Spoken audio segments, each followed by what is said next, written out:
Hello, boxing fans. This is LeRoy Peters, and this is the world of boxing according to LeRoy, episode 5. I hope you all had a wonderful Christmas and Happy New Year to you. I'd like to talk about a couple things. I want to talk about Canelo Alvarez and Triple G in their respective fights last month. Um, they both won. Triple G won his fight against a Polish dude. I forgot his name.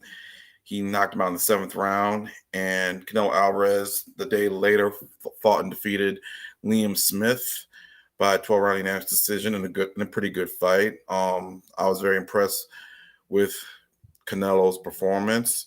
Um, Triple G did what he had to do. They both look good for guys that haven't fought in over a year. Um, a lot of people feel that Canelo Alvarez is number one pound for pound. I strongly disagree with that. I think Terrence Crawford is the number one pound for pound. One of the reasons why I feel that Canelo Alvarez is not the number one pound for pound because I don't believe he beat Triple G in his 2 fights. I believe Triple G was robbed in both those fights. And if Canelo Alvarez, in my opinion, wants to prove that he's the number one pound for pound, he needs to give Triple G a third fight. And I believe that third fight should happen sooner rather than later. Um, I feel that again. I feel Triple G was robbed in both fights, and and I see no reason why a third Triple G and Canelo Alvarez fight should not happen. So that's all I'm going to say about that. I would like to talk about an old fight I saw on YouTube yesterday, which was a heavyweight slugfest on YouTube. It's called the Forgotten Slugfest between Shannon Briggs and Francois Botha. Francois Botha was a white South African heavyweight who won the IBF heavyweight title when it was vacant in the 90s, but he was stripped of it because of he tested positive for PEDs. And they were both coming off a career loss to one, like both had lost, just recently lost to Mike Tyson, and Shannon Briggs lost to Lennox Lewis when these two fought each other. And this was my first time seeing this fight. It happened, and I can't remember which month it happened, but it was 1999, and it lasted 10. It was a 10-round fight, and surprisingly, it was a very good fight. It was a definite slugfest, and Botha, who's never been a fast fighter, put a whooping on Shannon Briggs. Even though Briggs was 6'4", he was 232 in this fight. Botha was 6'2", about 230. Didn't have the body beautiful, and he definitely didn't have the reach, but he put a whooping on Briggs. I think what saved Briggs was the fact he knocked Botha down in the 8th round. But even after that, Francois Botha came up and still came back and hurt Briggs. He didn't knock him down, but throughout the fight, he hurt him. And if you want to see a good slugfest, heavyweight slugfest, I definitely recommend seeing this fight, the Francois Botha Shannon Briggs fight on YouTube. It's entitled "The Forgotten Slugfest" for a reason because it didn't. I guess it didn't. A lot of people don't remember it, but I was very impressed. And I've seen Francois Botha fight. I've seen Shannon Briggs fight. What was amazing the fact that I didn't know Shannon Briggs was once a nice guy, because Shannon Briggs I know is the asshole Shannon Briggs. I didn't always know that he was once a nice guy, because these guys were very respectful to each other outside the ring. But for 10 rounds, they beat the living hell out of each other. And unfortunately, the fight ended in a majority draw, which, again, BS decisions in boxing. A lot of people, including yours truly, after watching this fight, feel that Francois Botha was robbed. And, he definitely won the fight. I say I had it. I agree with the judge that had it 95-92 for Botha. It was a close fight, but Botha won. And I guess they said that because the fight was in New Jersey and Briggs is from Brooklyn, he got a gift decision. Even though it was a draw, he was lucky to get away with the draw, when in reality he lost. So, but again, BS decisions that's hurting the state of boxing. But this has been going on. Like I said, this fight was in 1999. This has been going on for years. But other than that, I was impressed how exciting this fight was and how much of a slugfest it was.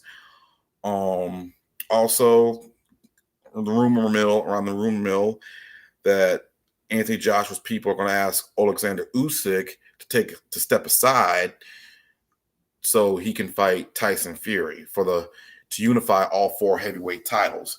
Usyk is the WBO mandatory for Anthony Joshua's WBO heavyweight title, and I agree with the critics. He should step aside in order to make the Fury Joshua fight happen.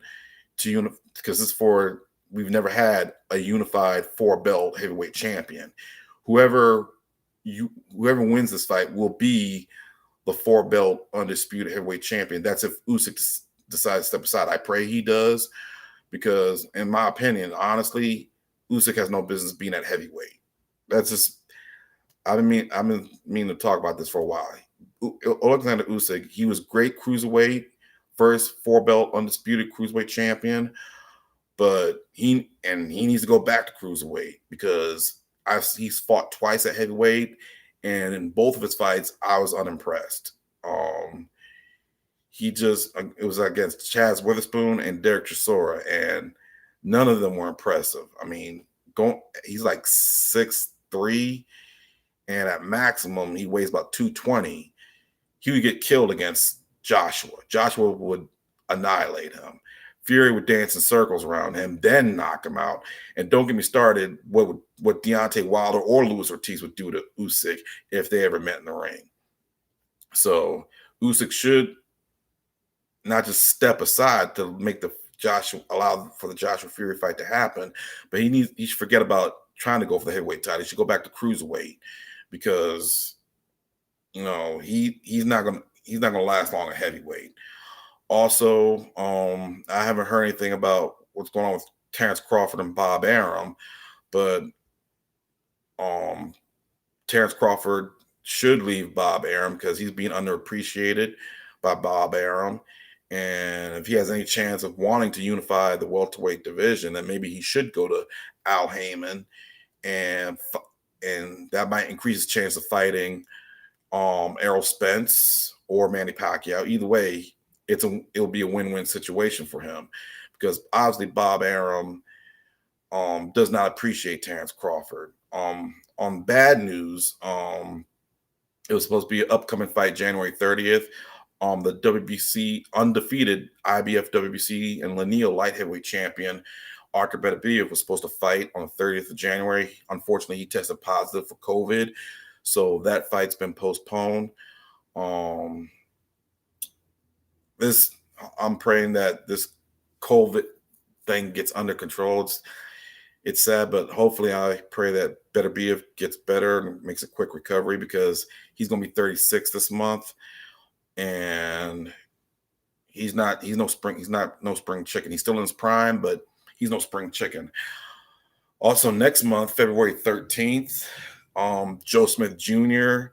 will be fighting Maxov Vlasov for the vacant WBO light heavyweight title. I'm definitely looking forward to see that fight. If I was a gambling man, I'd put my money on Joe Smith Jr. I've never even heard of this guy, Maxim Vlasov.